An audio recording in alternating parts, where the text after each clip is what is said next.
Première conférence internationale sur l'émergence de l'Afrique. Les travaux viennent de s'achever et c'est le président du Conseil économique et social, Paul Biya, qui a représenté le chef de l'État gabonais aux assises d'Abidjan. On en parle avec Frédéric Alogo-Essissa. La capitale économique ivoirienne, Abidjan, vient d'accueillir du 18 au 21 mars 2015 la première conférence internationale sur l'émergence de l'Afrique. Il s'est agi de stimuler le débat et les échanges sur la problématique de l'émergence et des dynamiques qui ont permis les transformations économiques et sociales intervenues dans les pays des émergents.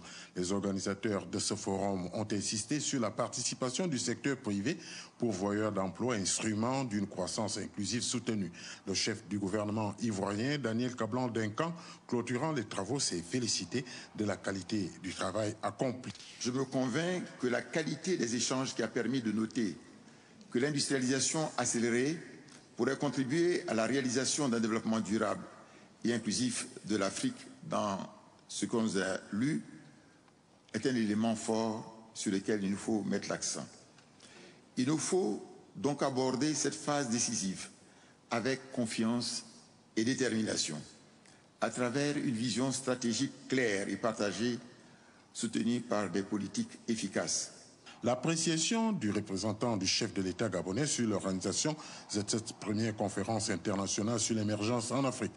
Nous avons pu mettre en évidence, tous les intervenants, des prérequis pour parvenir soit à la pré-émergence ou à l'émergence.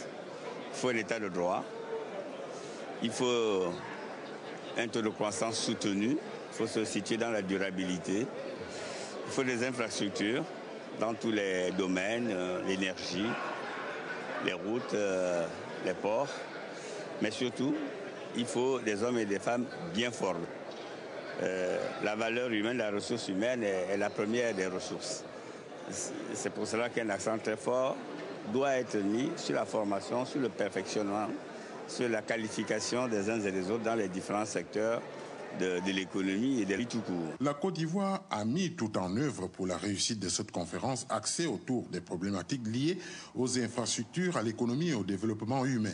La Banque mondiale, la Banque africaine de développement, les praticiens du développement de la société civile et les agences de coopération bilatérales et multilatérales de l'Union africaine et des systèmes des Nations Unies ont accompagné cette conférence dont la plateforme a été fixée pour la période de 2016-2020.